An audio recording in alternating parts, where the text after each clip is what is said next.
All right, guys, you know it's the unofficial start of summer when every big box store, grocery store, and home repair center begin to sell different varieties of seedlings and seeds for your garden.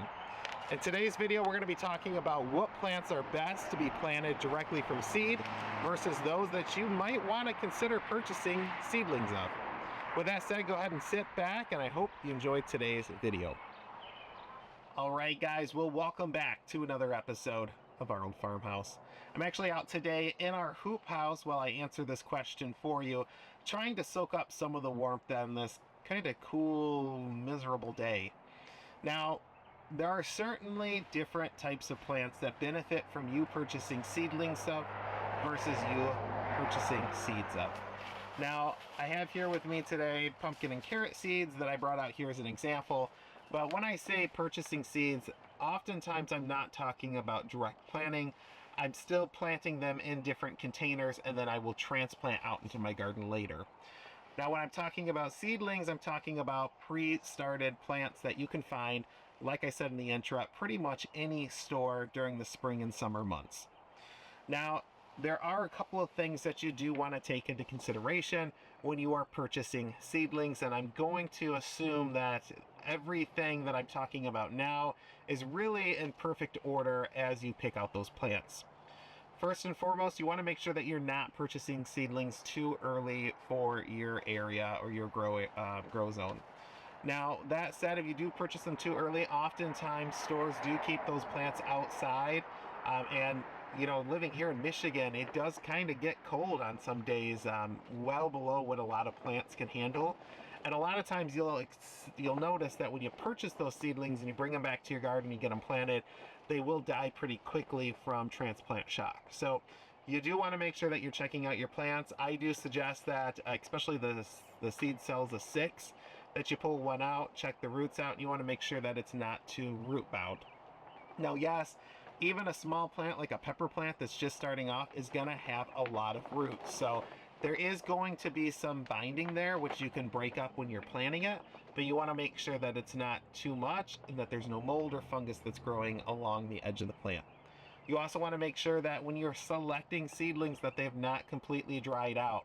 If that happens, I've seen lots of gardeners bring them home, they water them, and the plant still suffers and dies because it's been dry for too long. So make sure that you purchase a great, high-quality variety of seedlings from a trusted, reliable source. And I do recommend that you bring them home and you do get those planted as soon as possible. Now, when it comes to seeds, I have here carrot seeds, which I direct plant into the ground or into my raised beds, and I have pumpkin seeds here that I do like to start in a seed tray and then transplant outside. I also will combine some pumpkin seeds into direct cell planting, just to kind of extend the harvest time that I have for my pumpkins. Now, with that said though, and like I said in the intro to this video, there are definitely plants that I like to avoid purchasing seedlings of, and plants that I definitely avoid purchasing seeds for. With that said, the most common plant that I'm talking about is tomatoes. Now, any home center, you're going to find tons of tomato seedlings and a ton of variety of tomato seeds, but there are some upsides and downsides to that. When you're talking about seedlings when it comes to tomatoes, you're typically very limited on the variety that are available, and almost exclusively those are going to be an indeterminate variety of tomatoes, and if you're looking for a determinate variety, you are going to have to go with seeds. Now, tomatoes are very easy to grow from seeds, but you do have to kind of keep an eye on their nutrient level, and oftentimes you are going to have to supplement some type of nutrient with an organic mix. That ensures that, especially with potassium, that the plant is going to thrive. For me, I do purchase a lot of seedlings from a local school here that grows them with their FFA, along with some from the store. I'm going to be completely honest, but I also do grow a lot from seed. The downside with tomatoes that are being purchased from seedling is that variety. There are hundreds of different varieties, if not thousands of tomatoes. So if you're looking for a determinate variety or you're looking for a specialty variety, you're going to want to purchase seeds. But if you're definitely okay with just a generic variety of tomato, well, then go ahead and purchase seedlings. All right, guys, well, the second plant on my list are peppers, and I grow a lot of bell peppers. So for me, I do plant those from seeds, but I do understand the benefit of purchasing pepper seedlings. And that's because pepper plants take a long time to germinate and a long time to grow. In fact, the seedlings that I have out here with me in my hoop house, these are about 8-9 weeks old right now. And if those were tomatoes, they would be 4, if not 5 times the size that they are. And that really tells you that peppers take a lot of time investment when it gets to starting them out. Once they're established though and they're growing, they tend to do really well. They're very prone to some fungus around the base of the plant. But as long as you're making sure that that surface area is drying out, maybe a fan that's kind of misting or blowing on it a couple of times a day for like 2 or 3 minutes, you're not going to have any issues. With that said, peppers are relatively easy to grow and have a relatively high success rate, but for the sake of saving time, most people are often going to want to purchase seedlings, and that's because there's only a handful of variety of peppers that most people grow. Now, just like in the example with the tomatoes, if you're looking for a specialty variety of pepper, well, then you're going to want to grow from seed. All right, well, eggplants are definitely one that you are going to want to purchase seedlings for. They take a long time to grow, they're kind of finicky, and buying the seedling really kind of guarantees you a higher percentage of success in your grow season. Next are your leafy greens, which include your cauliflower, your broccoli, your cabbage, those types of plants, which take an incredible amount of time to get established and actually sprout. So with that said, it's really easy to purchase seedlings for those. They're very easy to plant and take care of.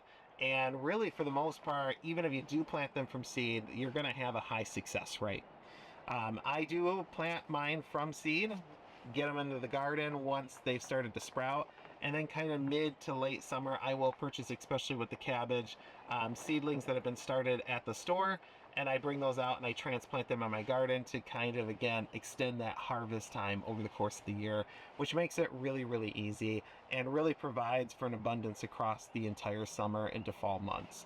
Now, these types of plants, they can grow well into the start of winter, so it's important to understand that if you're planning on planting or transplanting more cabbage, more broccoli, or cauliflower into those winter months, well, then you're going to want to make sure that you do have seeds so you can start those late in summer and get those transplanted out into your gardens.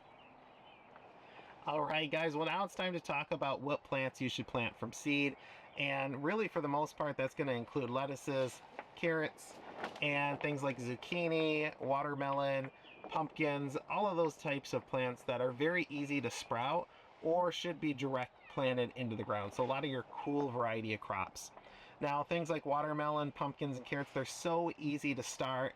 They sprout relatively quickly, and they are very inexpensive to grow. So purchasing seedlings for them, really there isn't a cost savings for that.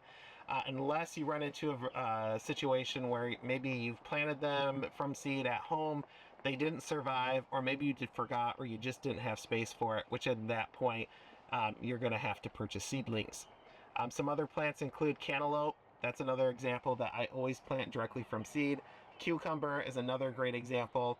And really, there's not a ton of variety with each of these plants, and of course there are some, but by picking seeds for them, you're generally planting a generic variety, and you're going to have a great level of success by doing that. So with that said, those are the plants that I definitely recommend. There was a couple there for seedlings versus those for seeds. I hope you guys enjoyed today's video. I appreciate you guys for watching. Please consider subscribing, and we'll see you in the next video. Thank you.